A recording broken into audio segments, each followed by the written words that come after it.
आप सबका हमारे YouTube चैनल जय माता की में बहुत बहुत स्वागत है।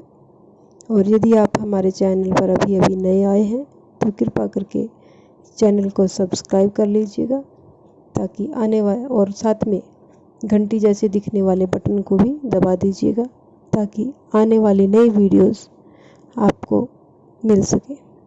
जय माता की। तो शुरू करते हैं आज का अध्याय। श्रावण महात्म्य का 11वां अध्याय इस प्रकार है।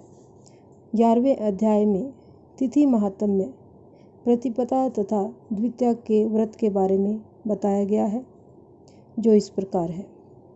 श्री सनत कुमार जी ने भगवान शंकर से इच्छा प्रकट की, हे प्रभु, आपने मुझे सब वारों का महात्म्य बताया, अब मुझे तिथि महात्म्य के बारे में जानने की इच्छा हो रही है। श्री उमापति बोले, हे सनत कुमार, श्रावण का महीना मुझे सब महीनों में सबसे अधिक प्रिय है। श्रावण मास की प्रतिपदा यानी सोमवार को पड़ती है। श्रावण मास की प्रतिपदा यदि सोमवार को पड़ती है तो श्रावण मास में 5 सोमवार होंगे, यानी अगर श्रावण मास का पहला दिन सोमवार पड़ता है तो उस श्रावण मास में 5 सोमवार होंगे। ऐसा होने पर यह रोटक व्रत कहलाता है। उस दिन मनुष्य को व्रत रखना चाहिए। यह 3.5 मास का भी होता है। रोटक व्रत लक्ष्मी की वृद्धि करने वाला, सब मनोकामनाओं को पूर्ण करने तथा समस्त सिद्धियों को देने वाला होता है।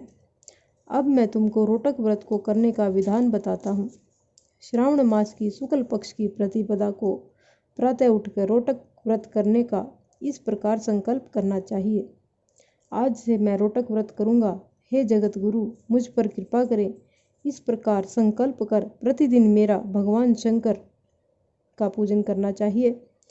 अखंडित बेलपत्र, तुलसी पत्र, नील कमल, कमल, कलहार, कुसुम, चंपा, मालती, कुंद, अर्क आदि पुष्पों तथा अनेक प्रकार के ऋतुकालीन फूलों से धूप, दीप, नैवेद्य तथा अनेक प्रकार के फलों से पूजा करनी चाहिए।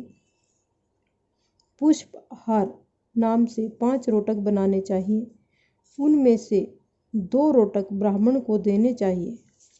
इस रोटक नैवेद्य के रूप में समर्पित करना चाहिए। इस रोटक को नैवेद्य के रूप में समर्पित करना चाहिए। 1 रोटक नैवेद्य के रूप में मुझे समर्पित करना चाहिए। 2 रोटक व्रतधारी को खाने चाहिए। केला, नारिकेल, जंबीरी, बिजोरा, नींबू, खजूर, ककड़ी, दाख, नारंगी, मातुलिंग, अखरोट, अनार और ऋतु में पाए जाने वाले फलों से अर्घ दान के लिए उत्तम कहा गया है। इस व्रत को पूर्ण कर लेने पर सब मनोकामनाएं पूर्ण हो जाती है। रोटक का यहाँ पर अर्थ है, जैसे हम चूरमे के जो व्रत करते हैं उनको बोला जाता है रोटक। रोटक यानी चूरमा। हे सनत कुमार, अब इस व्रत का पुण्य फल सुनो। जितना फल 7 समुद्र पर्यंत भूमि दान करने से मिलता है, उतना ही फल इस व्रत को विधि पूर्वक करने से प्राप्त हो जाता है।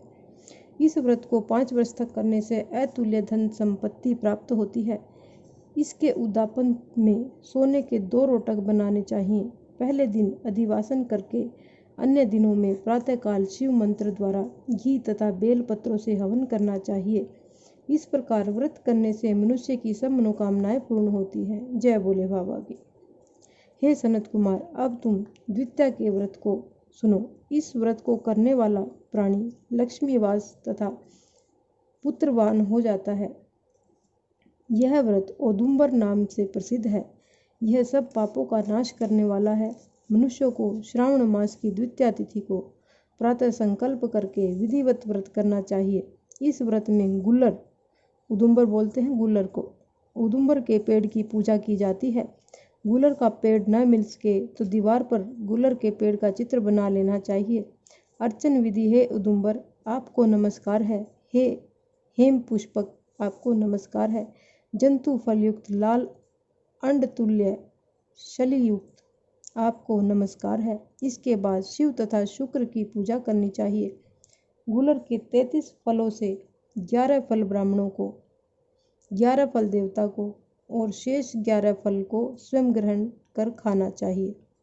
इस दिन अन्न नहीं खाना चाहिए। रात में शुक्र तथा मेरा यानी भगवान शंकर का अर्चन करते हुए जागरण करना चाहिए। इस प्रकार यह व्रत 11 वर्ष तक करें, फिर इसका उद्यापन करें। उद्यापन में सोने का फल, पुष्प, पत्ते आदि के साथ गूलर का पेड़ बनवाकर उसमें स्वर्ण की बनी हुई शुक्र तथा मेरी मूर्ति यानी भगवान शंकर की मूर्ति रखकर पूजन करना चाहिए। दूसरे दिन प्रातःकाल छोटे छोटे गूलर के फलों से 108 हवन करें। उदुम्बर की लकड़ी, घी तथा तिलों द्वारा हवन करना चाहिए। हवन की समाप्ति पर आचार्य का पूजन करना चाहिए। अपनी सामर्थ्य के अनुसार ब्राह्मण को भोजन कराना चाहिए। और इस व्रत के करने का फल या परिणाम क्या होता है? जिस प्रकार गूलर का पेड़ फलों से लदा रहता है, उसी प्रकार व्रती के यहाँ भी बहुत सारे पुत्र होते हैं तथा वंश की वृद्धि होती है। उसे कभी भी धन धान्य की कमी नहीं होती। जय भोले बाबा की। इस प्रकार हमारा 11वां अध्याय संपूर्ण हुआ।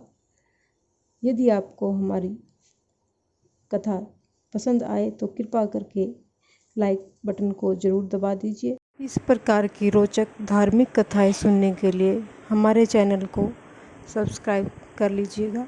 धन्यवाद।